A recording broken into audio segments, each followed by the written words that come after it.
வணக்கம் and welcome to உணவே அமிர்தம். பொதுவாக இந்த டே டு டே லைஃப்பில் ஹார்மோனல் இம்பேலன்ஸ் இல்லை ஹார்மோன் பிரச்சனைகள் ஆண்களும் சரி பெண்களும் சந்திச்சுட்டு வர ஒரு பெரிய பிரச்சனையாக இருக்குது. ஸோ இந்த ஒரு வாரம் முழுக்க ஹார்மோன்ஸை பேலன்ஸ் ஆக்கக்கூடிய உணவு வகைகளை பற்றி தான் பார்க்க போகிறோம். ஸோ அது என்னன்னு நம்ம டாக்டர்கிட்டே கேட்டு தெரிஞ்சுக்கலாம் வாங்க. வணக்கம் டாக்டர். வணக்கம். ஸோ டாக்டர், கண்டிப்பாக நான் இன்ட்ரடக்ஷனில் சொன்ன மாதிரியே ஹார்மோனல் இம்பேலன்ஸ் அப்படின்ற ஒரு விஷயம் ஒரு பெரிய தலைவலியாக தான் இருக்குது. நிறைய ஆண்களுக்கும் சரி பெண்களுக்கும் சரி. சில பேர் அதை ஓப்பனாக அவங்களால சொல்லவும் முடியாது. அண்ட் என்ன மெடிக்கேஷன் எடுத்துக்கலான்ற ஒரு கன்ஃபியூஷன்லேயும் இருப்பாங்க. ஸோ இந்த கான்செப்ட் எடுத்ததுக்காண்டான ஒரு ரீசன் இதாக இருக்கும்னு நான் நினைக்கிறேன். ஆனால் முதல் நாளான இன்னைக்கு என்ன நீங்கள் செய்ய போகிறீங்கன்னு சொல்லுங்கள். பொதுவாக இந்த ஹார்மோன் இம்பேலன்ஸ் அப்படிங்கிறது காரணமே நம்ம லைஃப் ஸ்டைல் மாறினது, உணவு மாறினது. இதுக்காக தான் இந்த மாதிரி வருது. ஏன்னா முன்ன காலத்துலலாம் அந்த ஹார்மோன் இம்பேலன்ஸ்ன்ற வார்த்தையினால வரக்கூடிய வியாதிகள்னு நம்ம பார்த்ததே இல்லை. இப்போ இருக்கக்கூடிய பெண்களுக்கு இருக்கக்கூடிய பாலிசிஸ்டிக் ஓவரி டிசீஸாக இருக்கட்டும், அல்லது கர்ப்பப்பையில் இருக்கக்கூடிய கட்டிகளாகட்டும், ஆண்களுக்கு விந்தணுக்கள் குறைவாகட்டும், அல்லது தைராய்டு ஆகட்டும், அட்ரினல் கிளாண்டு சுரப்பிகள் அதிகமாக சுரந்து ஒரு பதற்ற நிலையில் இருக்கிறதாகட்டும், பல நோய்களுக்கு இந்த ஹார்மோன் இம்பேலன்ஸ் காரணமாக இருக்குது. இதை இயல்பாக்குறதுக்கு அப்படின்னு பெரிய வித்தையெல்லாம் ஒன்றும் கிடையாது. நாம் பழைய காலத்தில் இருக்கக்கூடிய சில உணவு வகைகளை அறிமுகப்படுத்த போகிறோம். அதை அவங்க வாரத்தில் ஒரு நாளோ 2 நாளோ அவங்களுக்கு உடல் குறைபாடுகளுக்கு தகுந்த மாதிரி அதை சாப்பிட்டு வந்தாங்க அப்படின்னாச்சுன்னா இந்த ஹார்மோன் இம்பேலன்ஸுங்கிறது மாறும். சில விதமான உணவு வகைகளை தொடர்ச்சியாக நம்ம எடுக்க வேண்டியிருக்கும். ஒரு 48 நாள் தொடர்ச்சியாக எடுத்தாச்சுன்னா அந்த உடல் உறுதி ஏற்பட்டு அந்த ஹார்மோன் இம்பேலன்ஸ் மாறுறதுக்கான வாய்ப்புகள் ஏற்படும். இந்த ஹார்மோன் குளறுபாடுகளால் வரக்கூடிய பல நோய்களில் நமக்கே தெரியாமல் பல நோய்கள் இதுக்கு பின்னணியாக இந்த ஹார்மோன் கோளாறுகள் இருக்குது. இதை சித்தர்கள் எப்படி பார்க்குறாங்க அப்படின்னாச்சுன்னா ஆயுள் காலத்தை வெல்லும் உறுப்புகள் அப்படின்னு உடம்புல சில இருக்குது. ஆயுள் காலத்தை வெல்லும் உறுப்புகள்னா என்றைக்கும் இளமையோட வைத்திருக்கக்கூடிய உறுப்புகள் அப்படின்னு சில இதை பார்க்குறாங்க. அந்த உறுப்புகளினுடைய இயல்பு சாதாரண நிலையிலிருந்து மாறுபடுறது தான் பல வியாதிகளுக்கு காரணம். வயோதிக தோற்றம், அதாவது முதிர்ச்சி ஏற்படுறதுக்கும் அதான் காரணம். இப்போ நாம் இந்த வாரம் காட்டக்கூடிய அந்த உணவுகள் எல்லாமே ஹார்மோன் இம்பேலன்ஸை சரிப்படுத்துறதோட மாத்திரம் இல்லாமல் மக்களை போடும் இளமையோடு வைத்திருக்கிறதுக்கு உதவியாக இருக்கும். ஹார்மோனல் இம்பேலன்ஸ்னு மட்டும் இல்லாமல் நிறைய பேர் அழகாக இருக்கணும்னு நினைக்கிறவங்களுக்கும் இது ரொம்ப யூஸ்ஃபுல்லாக இருக்கும்னு நினைக்கிறேன். ஸோ ஃபர்ஸ்ட் ஆனால் இன்னைக்கு என்ன ஒரு உணவுப் பொருளை பற்றி நீங்கள் பேச போறீங்க? இந்த கவுனி அரிசி அப்படின்னு சொல்லக்கூடிய ஒரு அரிசியிலேருந்து ஒரு தோசை. ஓகே. கருப்பரிசி, வழக்கமான அரிசி இல்லாமல் கருப்பரிசியில் கருப்பு உளுந்து வெந்தயம்லாம் போட்டு அந்த ஒரு தோசை ஒன்று பண்ணிட்டோம்னா அது சிறப்பாக இருக்கும். இந்த சாதாரண அரிசியை விட அந்த கவுனி அரிசி அப்படிங்கிறத பொறுத்த வரைக்கும் சிறப்பாக அந்த கர்ப்பப்பையிலையும் சரி, ஆண்களுக்கு விந்தணுக்கள் உற்பத்தியிலையும் சரி, தைராய்டிலும் சரி, பிட்யூட்டிலும் சரி நேரடியாக வேலை பார்த்து அதை இயல்பு நிலைக்கு அதனுடைய உள் திசுக்களை உள் கட்டமைப்பை பாதுகாக்கிறதுக்கு அதில் இருக்கக்கூடிய ஊட்டச்சத்துக்கள் உதவியாக இருக்குது. அதனால் இந்த கவுனி அரிசியை போட்டு இன்றைக்கி நம்ம தோசை செய்ய போகிறோம். வழக்கமான தோசை தான், வழக்கமான உளுந்து தான் அப்படின்னு இல்லாமல் கருப்பு உளுந்து போட்டு இந்த கருப்பு அரிசி போட்டு செய்கிறது உடலுக்கு உறுதி கொடுக்கும் அப்படிங்கிற நம்பிக்கையில் நம்ம இன்றைக்கி செய்கிறோம். ஸோ இந்த தோசை எந்த அளவுக்கு ஒரு ரிசல்ட் நம்ம பாடியில் கொண்டு வரும் டாக்டர்? என்ன மாதிரியான ஒரு கியூர் அந்த ஹார்மோன்ஸ்க்கு கொடுக்கும்னு கொஞ்சம் சொல்லுங்கள். பொதுவாக இதை சாப்பிட்ட உடனேலாம் எதிர்பார்க்க முடியாது. அரிசி தோசை, இந்த கவுனி அரிசி தோசை அப்படிங்கிறத பொறுத்த வரைக்கும் வாரத்தில் 2 நாளாவது சாப்பிட்டு வரும்போது பல பிரச்சனைகள், அதாவது பெண்களுக்கு இந்த பூப்பு சுழற்சி குறைபாடுகள், பீரியட்ஸ் இர்ரெகுலராக இருக்கும், அதை உடனே சரிப்படுத்தும். அதே மாதிரி இடுப்பு வலி வரும். இந்த இடுப்பு வலி ஆண்களுக்கும் சரி பெண்களுக்கும் வர்றதுக்கான காரணம் என்னென்னா உடலில் இந்த பலவிதமான ஊட்டச்சத்து குறைபாடுனால வரக்கூடிய பாதிப்புகள் தான். அது மாறுறதுக்கு உதவியாக இருக்கும். அதே மாதிரி ஆண்களுக்கும் சரி பெண்களுக்கும் சரி நினைவாற்றலை கூட்டக்கூடிய தன்மை இந்த கவுனி அரிசி கொண்டு. நினைவாற்றலை கூட்டுறது எப்படி அப்படின்னாச்சுன்னா இது மூளையில் செயல்பட்டு மூளையில் சில விதமான ஹார்மோன்கள் இருக்குது. அதை சுரக்க வைக்கிறதுல இது சிறப்பாக செயல்படுறதன் மூலமாக ஒரு மன அமைதியையும் ஒரு சிறப்பாக யோசிக்கக்கூடிய ஆற்றலையும் அது கொடுக்குது. ஓகே. இது மாதிரி பல நன்மைகள் இந்த கவுனி அரிசி கருப்பு உளுந்து சேர்ந்த கலவை தோசையில் கிடைக்கும். ஸோ வாரத்தில் 2 நாள் சாப்பிட சொல்லியிருக்கீங்க டாக்டர். சில மருந்துகள்லாம் 48 நாள் அப்படிலாம் சாப்பிடணும்னு சொல்லியிருக்கீங்க. ஸோ அந்த ஒரு டைம் ஸ்பேன் எவ்வளோ நாளில் சாப்பிட்டா ஒரு பெட்டர் ரிசல்ட் கிடைக்கும் அப்படின்னு நீங்கள் சொல்வீங்க? இப்போது பொதுவாக சித்தர்கள் என்ன சொல்கிறாங்க அப்படின்னாச்சுன்னா எந்த ஒரு உணவாக இருந்தாலும் சரி, எந்த ஒரு மருந்தாக இருந்தாலும் சரி, உடம்புல 7 உடற்கட்டுகள்னு இருக்குது. நீர்த்துவமான ஒரு கட்டு, அதுக்கடுத்தால ரத்தம், தசை, கொழுப்புன்னு சொல்லக்கூடிய ஒரு உடல் கட்டு, எலும்புக்குள்ளே இருக்கக்கூடிய மஜ்ஜைகள், மூளை, அப்புறம் ஆண்களுக்கு விந்தணுக்கள், பெண்களுக்கு அண்டக்கரு, இந்த மாதிரியான 7 அடுக்குகளில் உடலில் திசுக்கள் இருக்குது. இப்போ நம்ம சாப்பிடக்கூடிய சாப்பாடு அப்படிங்கிறத பொறுத்த வரைக்கும் முதல் நாள் அந்த நீர்த்துவமாக சாரம்னு சொல்லக்கூடிய அந்த உடல் கட்டில் போய் அதை பலப்படுத்துறதாகவும், 2வது நாள் ரத்தத்திலையும், 3வது நாள் அப்படி 7 நாளும் 7 உடற்கட்டுகளை பலப்படுத்துறதா சித்தர்கள் சொல்கிறாங்க. இது 7 முறை இது மாதிரி அது 7 உடற்கட்டுகளும் 7 முறை பலப்படுறது அப்படிங்கிறது 48 நாள் ஆகும்.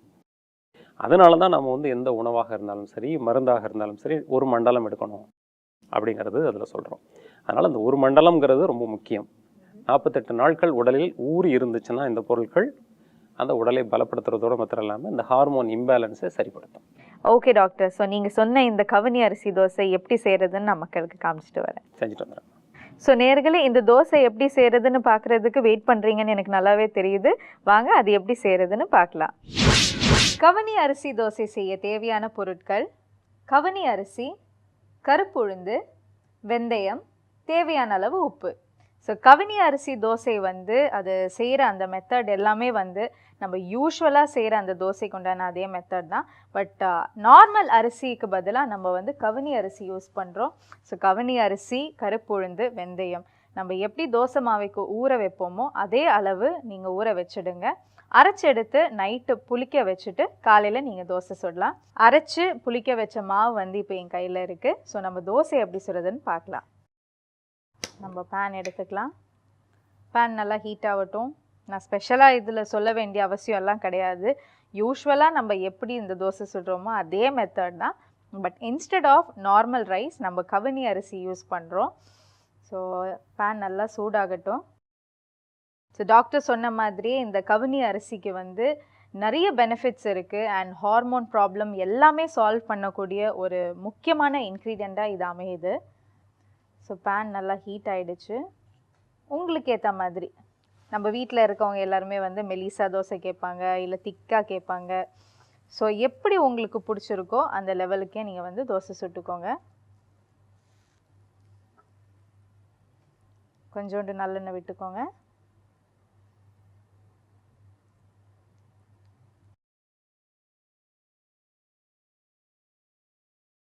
ஸோ தோசை குக் ஆகிற வரைக்கும் தோசையை மூடி வச்சிடலாம். ஸோ தோசை வந்து எப்போவுமே வந்து அந்த சிம் ஃப்ளேமில் சுட்டாலே வந்து ரொம்ப சூப்பர்பாக இருக்கும். எனக்கு பேசிக்கலி அப்படி தான் பிடிக்கும். ஸோ நம்ம தோசை வந்து இங்கே ரெடி ஆகிடுச்சு. நம்ம தோசையை எடுத்துடலாம். ஸோ தோசை ரெடி ஆகிடுச்சு. ஸோ நம்ம கவனி அரிசி தோசை வந்து இங்கே சுட சுட ரெடியாக இருக்குது. நான் கண்டிப்பாக இதை டேஸ்ட் பண்ண போகிறேன். எனக்கு பேசிக்கலி ஹார்மோன் ப்ராப்ளம் எதுவுமே கிடையாது. பட் இருந்தாலும் நான் இதை சாப்பிட போகிறேன், வீட்டில் ட்ரை பண்ண போகிறேன். நீங்களும் கண்டிப்பாக வீட்டில் ட்ரை பண்ணுங்கள். ரொம்ப ஹெல்த்தியான தோசையை சாப்பிட்டு என்ஜாய் பண்ணுங்கள். ஸோ நேர்களே, இந்த தோசை எப்படி செய்கிறதுன்னு நீங்கள் பார்த்தீங்க. அடுத்ததான் நம்ம நேர்கள் கிட்டேருந்து கேள்விகள் வந்திருக்கு. டாக்டர் கிட்டே கேட்கலாம். ஸோ டாக்டர் ஸ்ரீனிவாசன் காரைக்குடியிலேருந்து எழுதியிருக்காங்க. அவருக்கு ஒற்றை தலைவலி இருக்கான். ஸோ சித்த மருத்துவத்தில் அதுக்கு ஏதாவது மருந்து இருக்கான்னு கேட்குறாங்க. இந்த ஒற்றை தலைவலின்னு சொல்லக்கூடியது ஒரு பக்கம் மாத்திரமே வலிக்கும். இந்த ஒரு பக்கம் தலை மாத்திரம் இல்லாமல் கண், மூக்கு, கழுத்து, கையெல்லாம் கூட சிலருக்கு வலிக்கும். சில சமயம் அது என்ன ஆகும் அப்படின்னாச்சுன்னா, ஒரு பக்கம் இந்த பக்கம் வலிக்கும் போது இந்த பக்கம் வலியே இருக்காது. திரும்ப அப்படியே மாறி இடது பக்கத்துக்கு வரும். இடது பக்கத்துக்கு அந்த வலி வரும்போது வலது பக்கத்தில் வலியே இருக்காது. இது மாதிரி மாறி மாறி வரக்கூடிய நிலையும் உண்டு. இதுக்கு அடிப்படை காரணம் நிறைய இருக்குது. பொதுவாக இந்த ஒற்றை தலைவலியிலேருந்து விடுபடுறது அப்படிங்கிறதுக்கான அடிப்படை சில விஷயங்கள் மாத்திரம் நம்ம சொல்லலாம். திரிகடுக்கு சூரணம்னு ஒன்று உண்டு. சுக்கு, மிளகு, திப்பிலி இந்த 3ஐயும் பொடி பண்ணி சம அளவு கலந்து வச்சுக்கிறது தான் திரிகடுக்கு சூரணம். இந்த திரிகடுக்கு சூரணத்தை ஒரு 1/4 தேக்கரண்டி அளவுக்கு தேனில் கலந்து காலையிலையும் ராத்திரிக்கும் சாப்பிட்றதுக்கு 1/2 மணி நேரத்துக்கு முன்னாடி சாப்பிட்றது. அதே மாதிரி தலையில் பூசுறதுக்கு கற்பூர தைலம்னு ஒன்று உண்டு. தலைக்கு தேய்ச்சி குளிக்கிறதுக்கு காயத்திரிமேனி தைலம்னு உண்டு. இதெல்லாம் எந்த விதமான பக்க விளைவும் இல்லாது உடம்பை பாதுகாக்கக்கூடியது. அவங்க எந்த விதமான மருத்துவம் எடுத்துக்கிட்டாலும் சரி, இதை படிப்படியாக செஞ்சுட்டு வரும்போது இந்த காயத்திரிமேனி தைலம் தலைக்கு தேய்ச்சி குளிக்கிறது, தலையில் கற்பூர தைலம் பூசுறது, கற்பூர தைலம் வச்சு ஆவி பிடிக்கிறது, நீர்க்கோவை மாத்திரைன்னு ஒன்று இருக்குது, அது நெத்தியில் பத்து போடுறது, உள்ளுக்கு அந்த திரிகடுக்கு சூரணத்தை சாப்பிட்றது, இதெல்லாம் பக்க விளைவில்லாத மருந்துகள். அவங்க மருத்துவ அறிவுரைப்படி இதை பயன்படுத்திகிட்டே வரும்போது படிப்படியாக இந்த ஒற்றை தலைவலியிலேருந்து விடுபடுறதுக்கு வாய்ப்பு ஏற்படும். Okay doctor. ஸோ அடுத்ததாக வந்து சங்கர் வேலூர்லேருந்து எழுதியிருக்காங்க. அவங்களுக்கு வந்து நோஸ் ப்ளீட் ஆகுதான் டாக்டர், மூக்கிலேருந்து ரத்தம் வருதான், அது எதனால் இருக்கலாம் அண்ட் அதுக்குண்டான ஏதாச்சும் தீர்வு இருக்கான்னு கேட்குறாங்க. பொதுவாக மூக்கிலேருந்து வரக்கூடிய அந்த ரத்தம் வழிகிறது அப்படிங்கிறத பொறுத்த வரைக்கும் முதல்ல உடம்புல ஊட்டச்சத்து குறைபாடு இருக்கிறது தான் இதுக்கான காரணம். சத்து குறைபாடு அப்படிங்கிறதுல பொறுத்த வரைக்கும் ரொம்ப முக்கியமானது வைட்டமின் சியை சொல்லுவாங்க. அந்த வைட்டமின் சி அதிகமாக இருக்கக்கூடிய அந்த நெல்லிக்காய் பொடி அல்லது நெல்லிக்காயை நம்ம வந்து ஏதாவது ஒரு ரூபத்தில் உடம்புல சேர்த்துக்கிறது. நெல்லிக்காய் ஜாம் மாதிரியோ, நெல்லிக்காய் வற்றல் மாதிரியோ, அல்லது நெல்லிக்காய் ஊறுகாய் மாதிரியோ தொடர்ச்சியாக சாப்பிட்டு வரணும். இல்லது நெல்லிக்காய் பொடின்னு நாட்டு மருந்து கடைகளில் கிடைக்கும். நெல்லிக்காய் தேன்ல ஊற வச்சிருப்பாங்க, அது கூட சாப்பிடலாம். அதுவும் பயன்படுத்தி. ஓகே. நெல்லிக்காய் பொடின்னு கூட நாட்டு மருந்து கடையில் கிடைக்கும். அதை கூட தேனில் கலந்து சாப்பிட்டு வரணும். உள்ளுக்கு ப்ளீடிங் வர்ற சமயத்தில் என்ன பண்ணணும்னா, குளிர்ந்த நீரில் ஒரு காட்டன் துணியை முக்கி நல்ல மூக்குக்கு மேலே போட்டுட்டு கொஞ்சம் வச்சுருந்தோம் அப்படின்னாச்சுன்னா கொஞ்சம் படிப்படியாக நின்றுடும். சிலருக்கு இது வந்து இந்த குழந்தைகளுக்கு வந்து இந்த பொன்னாசி உடையுதுன்னு சொல்லுவாங்க. பொன்னாசினா உள் நாசி உடைஞ்சு அதுலேருந்து ரத்தம் வருதுன்னு சொல்லுவாங்க. அது பயப்பட தேவையில்லை. சில இது அடிக்கடி வருது அப்படின்னாச்சுன்னா பக்கத்தில் மருத்துவத்தை காமிச்சு என்ன காரணத்தினால வருது அப்படிங்கிறத கேட்கணும். Okay doctor. So thank you so much doctor. இன்றைக்கும் வந்து நிறைய யூஸ்ஃபுல்லான டிப்ஸ் எங்கள் கூட ஷேர் பண்ணீங்க. தேங்க்யூ. நன்றி. ஓகே நேயர்களே, இன்னைக்கு கவுனி அரிசி தோசை எப்படி செய்யறதுன்னு நீங்க பாத்தீங்க. அதோட சிறப்பெல்லாம் என்னென்னு பாத்தீங்க. நாளைக்கு நம்ம நிகழ்ச்சியில ஹார்மோன் பேலன்ஸ் ஆக்கக்கூடிய ஆளி விதை களியை தான் பார்க்க போறோம். ஸோ தொடர்ந்து நிகழ்ச்சியை பாருங்க. Until then, it's bye from உணவே அமிர்தம் டீம்.